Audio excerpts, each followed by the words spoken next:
A deadly roadside incident in South St. Louis County. What we're learning about the crash that left one man dead and another in the hospital. Look at the moon out there. Isn't this a beautiful shot this morning as it's tucked underneath the Gateway Arch? I'm filling you in on what you can expect through the rest of the day. Disturbing allegations against a former Francis Howell bus driver. What authorities want you to know this morning. Today in St. Louis, Weekend Edition starts right now. This is Today in St. Louis, focused on you. Wake up, St. Louis. Right now, you are getting a live look at the Gateway Arch in downtown. How beautiful is that? I love it. That little crescent moon in the background is just so beautiful. Yeah, just stunning out there this morning. We are waking up in weather alert this morning, but first, good morning. It is Saturday, April 6th. I'm Travis Cummings, and I'm here with meteorologist Tracy Henson. Mercedes McKay has the weekend off.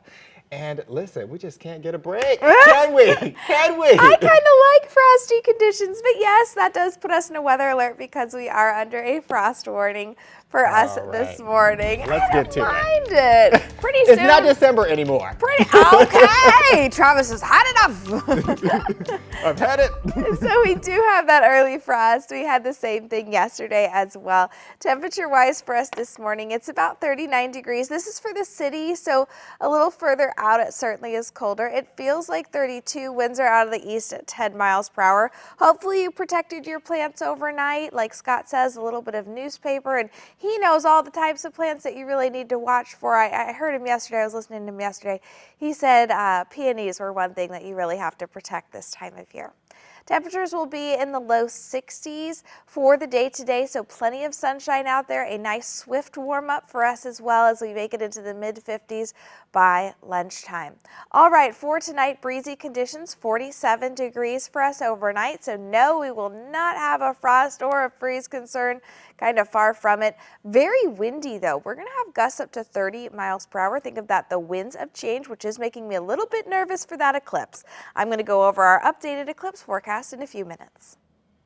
Tracy, thank you for that first look. Well, this morning, one construction worker is dead and another is in the hospital after a driver crashed through their work zone. It happened in South St. Louis County near the intersection of Broadway and Ripa Avenue. Robert Townsend sat down for some exclusive interviews with neighbors and the victim's boss. Marvin Rudloff says around 9 Friday morning, his 6-member crew from Glenlow Awning and Window Company in Imperial was installing a new awning on this resale shop in South St. Louis County. He says 1 hour on the job, the unthinkable happened. It would happen so fast. Witnesses and neighbors say out of the blue, a driver in a light-colored Cadillac sped around this curve down South Broadway, left the road, and crashed into the workers. It's devastating. We're a family business. Rudloff says his 35-year-old employee, Chris Johnson, was handing his co-worker, Carl Cease, materials when Johnson got pinned under a truck and was killed. Johnson lived in House Springs and had a 7-year-old son. All these guys are like brothers, all these 6 guys that work together every day, and now they're all missing their brother. 59-year-old Carl Cease, a husband and grandfather from Arnold, suffered injuries when he flipped off a ladder. They're awaiting MRI scan on him. He's got stitches on the back of his head. They're checking to see if he's had any broke ribs. Witnesses told police the Cadillac driver may have been drag racing with a driver in a gray Acura before the deadly crash. There's a sign posted clearly showing the speed limit on Broadway is 40 miles an hour. Like a racetrack. I almost hear cars speeding by every day. Neighbor James Finkland says he shared this video of the speeding Cadillac and Acura with police. I feel bad. It's people just drive through here like they don't care. Witnesses say after the crash, the Cadillac driver hopped out of his car, ran, and apparently tried to get on a bus. The workers and several witnesses surrounded him until police got here. All my guys are in shock and devastated. This isn't supposed to happen when you come to work. Robert Townsend, 5 on your side. And the driver of the Cadillac is now out of the hospital and in police custody. The owner of that resale shop says it's not the first time something like this happened. Earlier this week, he says a driver slammed into his business and fled the scene. And a former bus driver for the Francis Howell School District is facing more than 24 child sex abuse charges. And now police say he may have had contact with hundreds of students during his employment. 66-year-old Robert Stillwell, you're seeing here, was arrested in January after police discovered photos and videos of child sex abuse material on his computer. One neighbor who lives only doors away from Stillwell's former residence says he's disturbed by the news. As a father, I'm very shocked. I can't believe it. And for him living so close to me, I'm a little bit freaked out a little bit. Stillwell drove for several different Francis Howell schools from 2021 to 2023. A spokesperson says he hasn't been employed with the district since May of last year, and the documents don't indicate whether his criminal charges relate to his job as a bus driver. Right now, St. Louis lawmakers are racing against the clock to compensate victims of radiation exposure. Congresswoman Cori Bush teamed up with advocates and victims to voice their support for the Radiation Exposure Compensation Act, or RECA. Our Justina Cornell has all the details from their message. Extend and expand. RECA now. Extend and expand. Chance for change. The clock is ticking. Time is winding down for the Radiation Exposure Compensation Act, known as RECA.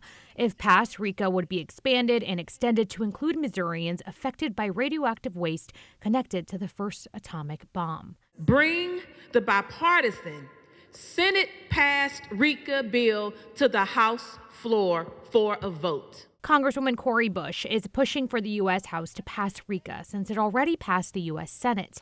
People have died and are still dying. Bush argues against the cost of RECA being a concern. How much do we put? What is the cost for a human life? In Friday's news conference, back-to-back speakers talked about the trauma. This was my mom. My name is Shirley Alexander. I'm here with my nephew. He's still fighting. I lost my mother to breast cancer, my aunt to breast cancer. In an 11-month period, I had my gallbladder removed, a total hysterectomy due to tumors on my ovaries. Gerard Osco has been with his wife for 42 years and lived near the contaminated Coldwater Creek for almost all of that time. And it wasn't until she was diagnosed with stage 4 lung cancer as a non-smoker in 2013 that we couldn't figure out why. She died last year. Now he continues to be her voice. She wanted other people to know that, hey, there's a problem here, and this problem needs to be fixed so that other people are not suffering like I am. Justina Cornell, 5 on your side. RECA expires on June 7th, but as Bush points out, they'll only have 28 days in this session for the House to pass RECA. Coming up, thousands of St. Louis students are getting some R&R, reading and running, the program that's helping them learn, stay fit, and give back to the community. Plus, the cost of convenience, why experts are warning parents about automatic baby formula mixers. And your running forecast for you can scan that QR code for local race information. Not a bad day for a run as temperatures today make it to near 60.